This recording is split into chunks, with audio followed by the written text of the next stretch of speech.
Hoy nos encontramos en la librería del Consejo Superior de Investigaciones Científicas para hablar de ciencia y democracia. La librería del CSIC fue diseñada por el arquitecto Fisac y ha sido recientemente restaurada y trasladada desde su ubicación original en la calle Medinaceli de Madrid al campus central del CSIC en la calle Serrano, también en Madrid. Es un espacio muy bonito y además se puede visitar libremente. Abraham Lincoln definió la democracia como el gobierno del pueblo, por el pueblo y para el pueblo. Pero ¿cómo pueden saber los políticos y los legisladores que las decisiones que toman son en el mejor interés de la sociedad? La ciencia es la herramienta más fiable para mirar el futuro y hacer hipótesis sobre cómo evolucionarán las leyes de la naturaleza cuando se las somete a diferentes políticas y opciones de gestión. No es el papel de los científicos prescribir cuáles deberían ser esas políticas, ya que hay otros factores, además de la ciencia, que los líderes políticos deben sopesar. Pero al poder predecir qué resultados podrían obtenerse con las diferentes opciones, la sociedad puede preguntarse si esos resultados son compatibles con sus valores. Para hablar sobre ciencia y democracia, hoy he invitado a José Manuel Sánchez Ron y a Isabel Varela Nieto. José Manuel Sánchez Ron es licenciado en Ciencias Físicas por la Universidad Complutense de Madrid y doctor en Física por la Universidad de Londres.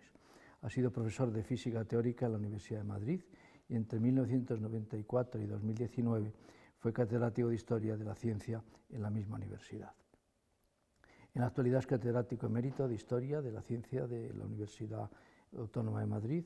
Es asimismo miembro de la Real Academia Española y académico correspondiente de la Real Academia de Ciencias. Es autor de más de 400 trabajos en el campo de Historia de la Ciencia. En 2015 recibió el Premio Nacional de Ensayo por el mundo después de la Revolución, la física de la segunda mitad del siglo XX. Isabel Varela Nieto es licenciada en Ciencias Químicas por la Universidad Complutense de Madrid y doctora en Bioquímica por esta misma universidad. Es profesora de investigación del Consejo Superior de Investigaciones Científicas y dirige el Grupo de Neurobiología de la Audición en el Instituto de Investigaciones Biomédicas Alberto Sols del CSIC, con la UAM. En la actualidad es vocal asesora de la presidenta del CSIC, es autora de más de 140 trabajos de investigación. En 2019 recibió la medalla Morgani de la Universidad de Padua a su trayectoria científica en el estudio de la biología de la audición. Buenos días a los dos. José Manuel, si puedes empezar tú dando tu opinión sobre el tema de la ciencia en las sociedades democráticas. La pregunta a la que yo me voy a referir es si favorece la democracia el desarrollo científico. Esta es una pregunta que ha sido formulada con frecuencia. Un ejemplo, el ejemplo que yo primero voy a tratar es lo que ocurrió en Alemania durante el régimen nacional socialista. Parece, en principio, particularmente conveniente este ejemplo para intentar contestar a esta cuestión. Esto es al menos lo que hizo el físico de origen holandés, instalado en Estados Unidos a partir de 1927, Samuel Goudsmit, recordado sobre todo en la historia de la física porque junto a un compañero suyo, a un joven compañero suyo en la Universidad de Leiden, George Uhlenbeck, introdujeron el concepto de spin. Goudsmit formó parte durante la Segunda Guerra Mundial como oficial del ejército estadounidense de un proyecto llamado ALSOS que tenía como fin, se comenzó a operar en 1944, cuando las fuerzas aliadas estaban invadiendo Alemania, de tratar de localizar a los principales científicos, especialmente en el campo de la física nuclear, y también todos los documentos que fueran pertinentes sobre esa investigación. Ya digo, en particular la física nuclear, pero no únicamente la física nuclear. Con su experiencia, publicó más tarde un libro titulado como La misión ALSOS. Y allí voy a leer algo de lo que escribió, que es pertinente, creo yo, para lo que estamos discutiendo, lo que escribió en la introducción. En las páginas que siguen, escribía allí Goudsmit, he recopilado las circunstancias que llevaron a la misión y he intentado narrar cómo llevó a cabo Alsos su trabajo de detectivismo científico y lo que descubrió. Obviamente, si la única conclusión que extraer de mi exposición fuese que la ciencia americana demostró ser superior a la ciencia alemana, al menos en el campo de la física nuclear, entonces este libro difícilmente sería necesario. Más bien, estoy interesado en el por qué la ciencia alemana fracasó allí donde los americanos y británicos triunfaron. Y creo que, y esto es lo que viene ahora a las frases pertinentes a lo que estamos tratando hoy, o al menos aparte, y creo que los hechos demostraron de manera bastante concluyente que la ciencia bajo el fascismo no fue, y con toda probabilidad nunca será, igual a la ciencia en una democracia. Este es el final de la cita. Eso a aquellos espíritus que aman la libertad y la democracia les parecerá correcto y además maravilloso. Pero yo creo que desgraciadamente los hechos no son tan diáfanos y determinantes como pretendía Goldsmith. La ciencia alemana, es bien sabido, sufrió de manera muy severa durante los largos años del régimen comandado por Hitler, entre otras cosas porque la persecución que científicos de origen judío sufrieron, y no solo ellos, sino otros también, eso socavó una parte importante de la ciencia alemana. Pero aún así todavía quedaron en Alemania científicos importantes y proyectos que se desarrollaron con gran éxito. Recuérdese en este sentido la aerodinámica, que contaba con científicos como Ludwig Prandtl y Werner von Braun. Von Braun dirigió los trabajos y desarrollos del complejo de Peenemünde, donde se lanzaron los cohetes V2 que asolaron a Londres en particular. No es irrelevante recordar que después de la guerra von Braun fue trasladado a Estados Unidos, con su consentimiento, por supuesto, y alegría, habría que decir, donde desarrolló un papel importante en la construcción de los cohetes de la NASA que llevaron hombres a la Luna. Esta ductilidad del científico en diferentes regímenes, de algunos científicos al menos, por supuesto, esto yo creo que no es algo que tenga que ver con la ciencia, sino con la, podríamos decir, incluso catadura moral, o las ideologías incluso de los científicos. Y si pasamos a la Unión Soviética, basta recordar, la Unión Soviética que de democracia no tenía nada, y menos durante el régimen de Stalin, que fue el primer país en entrar en lo que más tarde sería una carrera espacial con el lanzamiento del Sputnik en 1957. Se ha dicho que las democracias necesitan para afianzarse a la ciencia, a la investigación científica, y es cierto, pero lo mismo se puede decir de otros regímenes no democráticos. Pienses en China o en Irán. Más adecuado sería tal vez decir, que el capitalismo necesita del progreso científico, o mejor, tecnocientífico. Pero incluso esta afirmación, aunque es cierta, es confusa, porque el dominio de los mercados, un rasgo desde luego esencial al capitalismo, no se limita a este, como muestra con gran claridad China. Las necesidades, las demandas que el desarrollo científico exige para ser competitivo son ya tan grandes, al menos en algunos campos. No, sé que hay campos que no se aplica esta ecuación de la misma manera. Son tan grandes que solo pueden ser satisfechas por gobiernos o por grandes corporaciones. Por gobiernos sí, pero estos pueden ser democráticos o no.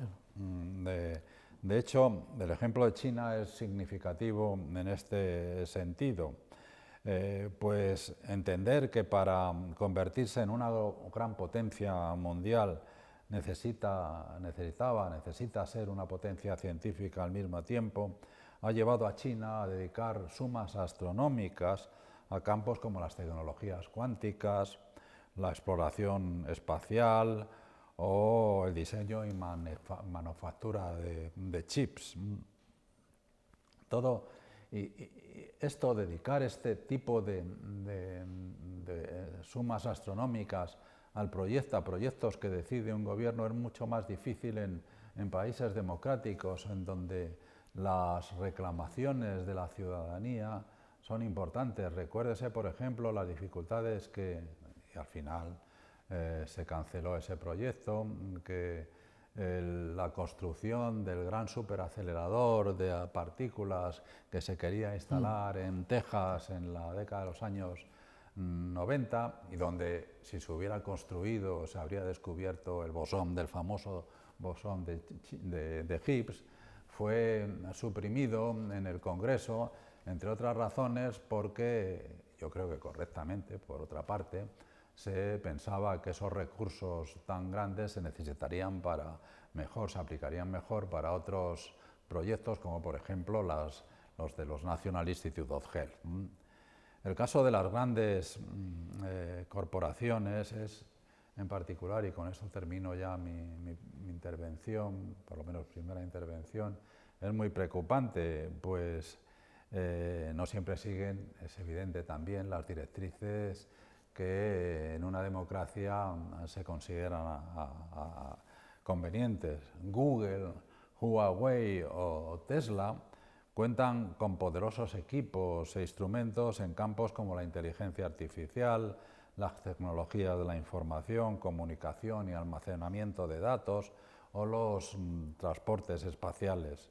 La NASA, por ejemplo, debe ya prestar atención a los proyectos y logros de Elon Musk, es decir, de Tesla. Gracias, José Manuel. Isabel, tu turno. Pues mi turno. Bueno, yo quería empezar agradeciendo la oportunidad que he tenido de reflexionar sobre este tema y de estar aquí con el profesor Mato y con el profesor Sánchez Ron, que obviamente es el experto en historia de la ciencia. Entonces, lo que yo puedo aportar es una visión más personal, y después de este tiempo de reflexión he leído también un par de libros sobre el tema. Uno que me ha gustado mucho, de Harold Warnus, que fue el director de los NIH y premio Nobel, y que se llama The Art and Politics of Science. Y voy a utilizar un poco su aproximación, que es una aproximación un poco autobiográfica al tema. Él empieza citando una frase de Roosevelt cuando inaugura en 1940 los Institutos Nacionales de la Salud americanos. Y Roosevelt dice que para una nación fuerte se necesita una nación sana, y que para ese fin, claro, hablamos de 1940, que se necesita no solamente recursos humanos y tecnología, sino también conocimiento, y que están poniendo las primeras piedras para ese conocimiento. Y en esa filosofía creo que en España, bueno, mucho más modestamente, también tuvimos un proceso que fue el paso de la dictadura a la democracia, en la cual se construyó la democracia. En la construcción de esta democracia había muchos científicos que eran físicos, como Solana, o químicos, como Rubalcaba, médicos. Había científicos, y creo que eso se notó. Y un poco a la par que se transformaba esto de una situación de gran opacidad, en la que no podías hacer prácticamente nada, a la que de repente podías hablar, y democracia era una palabra que se escribía con mayúsculas, pues participaron los científicos, pero también se diseñó el nuevo sistema de ciencia español. Y quizás de la calidad, como Fernández de Calella, de la calidad de la gente que estuvo implicada en aquello, da cuenta de que todavía persiste. Entonces, siendo un problema poliédrico de muchas facetas, y siendo completamente, una de esas facetas, siendo completamente cierto todo lo que apunta el profesor Sánchez Ron, yo, sin embargo, creo que otra faceta es decir que las democracias se enriquecen con una buena estructura científica, y que desde luego la ciencia, en un marco ético sobre todo, y en un marco en el que se busca el bienestar de tus conciudadanos, creo que tiene mucho que aportar y que mejora la democracia. Pasamos de esta etapa de entusiasmo, ¿no?, en el que de repente éramos aquella gente del sur y de repente éramos uno más de los países europeos, y entramos ya en otra etapa más de estabilidad en la que pues, quizás tanto la democracia como el sistema empezaron a aflorar algunas grietas, ¿no? Y yo creo que entre estas grietas yo, bueno, por ser mujer, pues destacaría las dificultades que había y que sigue habiendo para que las mujeres progresen en la carrera profesional al mismo ritmo que los hombres. Cada vez que hay una situación de bonanza, la famosa gráfica esta de tijera, en la cual hay un porcentaje más similar de mujeres y de hombres en puestos en lo alto, ¿no?, de su escala profesional, en cuanto llega un momento de crisis se vuelve a abrir. Y ahora mismo nos encontramos con que volvemos a estar igual que hace 20 años. Entran muchas más mujeres a la universidad, sacan mejores notas, obtienen más becas, solamente un 25%, por poner el caso del CSIC, solamente un 24%, menos de un 25% somos profesoras de investigación y un 75% son hombres. Yo creo que esto es una grieta que una democracia no debería permitir, pero posiblemente es una grieta que hay países en los que no importa, como Irán. Quiero decir que puedes llegar a la luna, pero en el fondo, si la gente de tu país no mejora su calidad de vida y no mejora sus oportunidades, y las oportunidades no son igualitarias, pues tampoco creo que lo estemos haciendo bien. Yo creo que la interacción entre la ciencia y la democracia es fundamental para construir países sólidos y ciudadanías con más oportunidades y más igualdad. Y más recientemente, quizás por dar una pincelada del último momento histórico, claro, hemos vivido un montón de crisis continuadas, ¿no? Quizás la crisis de la COVID-19 ha sido la más llamativa. Y ahí se ha puesto otra vez muy encima de la mesa cuál es el papel de los científicos en la sociedad. Por una parte, era importante tener el conocimiento para abordar una situación de emergencia. Por otra parte, era necesario contar con gente que fuera capaz de transmitir este conocimiento de una manera clara a la ciudadanía. Por una parte, que tranquilizara en lo que tiene que tranquilizar y que explicara que hay cosas que la ciencia todavía tiene que trabajar en ellas, ¿no?, que es lo que nos diferencia de las pseudociencias, que son verdades absolutas, que eso sabemos que no existen. Entonces creo que ahí se ha visto que una ciudadanía culta y una ciudadanía educada y una ciudadanía informada hace cosas como las que se han hecho en España, que la gente se ha vacunado masivamente. Y yo creo que ahí es otro papel que tenemos los científicos y que quizás estamos descubriendo más en los últimos 10, 15 años, que es generar una sociedad más culta. Y aquí cito otro grande, que era Cajal, que decía que fundó el CSIC, en donde estamos, y que decía que a la rueda de la cultura, del carro de la cultura española, le faltaba la rueda de la ciencia. Y yo creo que también es otra asignatura pendiente que tenemos que resolver, que es generar un país con mejor cultura científica, y eso es una obligación que nos tenemos que marcar. Entonces, mi consideración final es que es cierto que puede haber ciencia en países donde no hay democracia, pero es cierto que yo creo que la ciencia le ofrece a la democracia cosas y la democracia le ofrece a la ciencia cosas que en esos países no hay. Muy interesante. Yo creo que tenemos un tiempo para... Sí, yo estoy de acuerdo con lo que acabas de decir, sin duda alguna, sin duda alguna.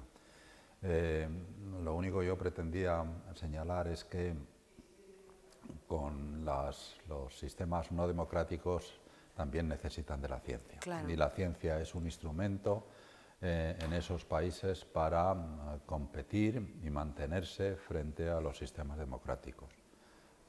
Efectivamente, el impacto del desarrollo científico sobre las poblaciones de esos países, en los aspectos que has señalado tú, desde luego es evidente en el caso, en algunos países, de las mujeres, pero también en otros como la salud pública, no tanto probablemente en la educación, porque pienso en Corea del Norte, donde la educación se cuida, entre otras cosas, porque son conscientes de la importancia que tiene la educación para esos desarrollos que les permiten mantenerse. De manera que habría que distinguir aquí, y eso es muy importante, lo que se refiere a la ética, a la importancia que el desarrollo científico tiene para, como decía antes, y tú has has remarcado el bienestar en todos los sentidos, no solo en el físico y en el educativo de la ciudadanía. O sea, estamos de acuerdo. En lo que se refiere a España, siendo cierto también todo lo que tú dices, plantea algunos problemas, como yo creo que con todos los vicios que sin duda tiene España, es un país plenamente democrático y en algunos aspectos incluso algunos pensarán que demasiado democrático, ¿no? Pero eso, y sin embargo, esos comienzos tan esperanzadores que tú has recordado, asociados pues a Javier Solana, a Alfredo Pérez Rubalcaba y a otros, la creación o en algunos casos reforzamiento, porque ya ha estado refuerzo de algunas instituciones como agencias que trataban de mejorar la investigación científica, pero en las últimas décadas, mientras que podemos decir que la democracia se afianzaba, no así el sistema de investigación, la investigación científica. Y eso pues es... yo creo que no tiene, es una reflexión que no afecta a la general de la relación entre ciencia y democracia, pero sí nos afecta a nosotros como ciudadanos de este país. Sí, no, estoy completamente de acuerdo. Yo creo que se ha perdido la oportunidad y espero que todavía estemos a tiempo de llegar a un gran pacto entre los principales partidos políticos, a un gran pacto a medio y largo plazo por la ciencia, que hubiera sido perfectamente posible hace 20 años, que ahora parece cada vez más difícil, pero bueno, la ciencia, la investigación es uno de estos temas bastante neutrales, ¿no? En los que no deberían encontrar estas, en fin, estas espinas ideológicas diferentes. Y creo que ahí se ha perdido una gran oportunidad. Yo creo que en el fondo ese entusiasmo luego es verdad que subió y ha ido decayendo, entre otras cosas porque nunca ha habido una voluntad política aquí por parte de nuestros gobernantes de que la ciencia fuera el motor, de que la ciencia y la tecnología fueran el motor, la innovación. Y muchas veces se pasa tranquilamente el tema de la investigación, de la acción al discurso, ¿no? Es muy bonito hablar de la ciencia, de la investigación, pero realmente si no pones los medios, si no llegas a un pacto a largo plazo para mantener eso decentemente financiado, pues es muy difícil que funcione. Y yo creo que eso es otro mensaje también que deberían haber recibido en la época esta de la pandemia, y es que no somos independientes tecnológicamente. Hemos mostrado ahí una debilidad con respecto a países como China en cuanto a nuestra capacidad de de autoabastecernos por una parte de algunos elementos, pero también de desarrollar proyectos innovadores en muchos temas porque no teníamos las infraestructuras. Entonces, es verdad, esto no sé si es ciencia y democracia o estamos cambiando el debate, pero creo que se deberían dejar, volviendo un poco al tema de ciencia y democracia, ¿cuál es el papel del científico? El papel del científico es asesorar. Obviamente, quizás no dictar las normas, porque eso sería, no sé, una tecnocracia, no sé cómo se llamaría.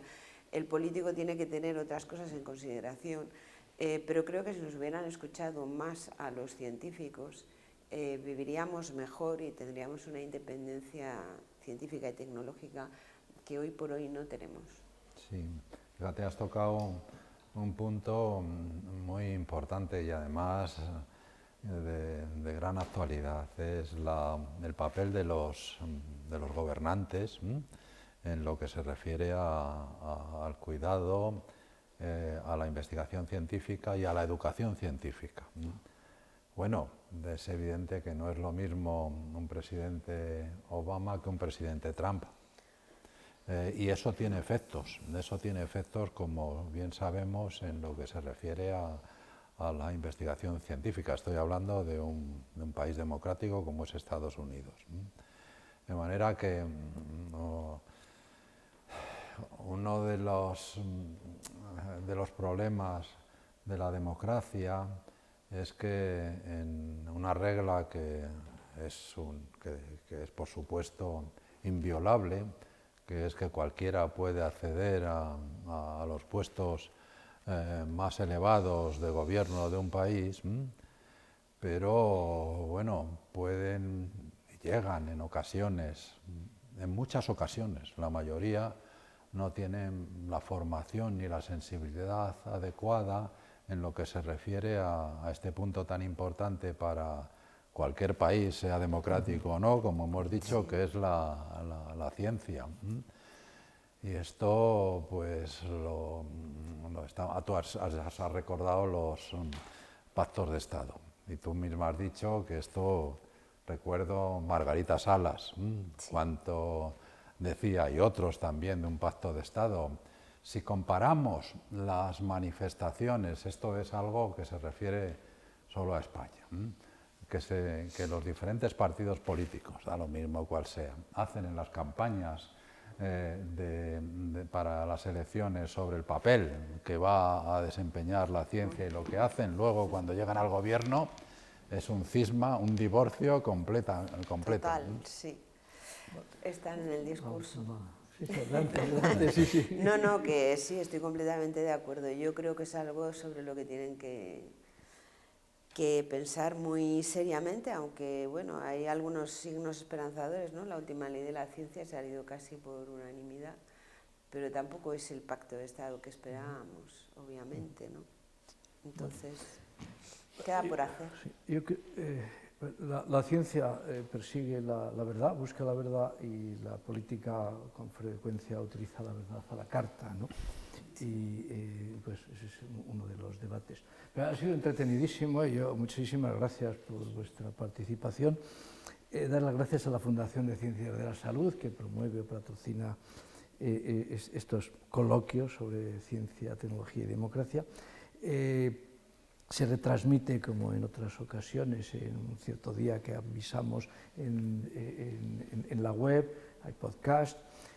Aquel que tenga algún comentario que hacer nos lo puede enviar y seguro que conseguimos que lo contesten. Muchas gracias. Nada, a vosotros y a la Fundación Ciencias de la Salud.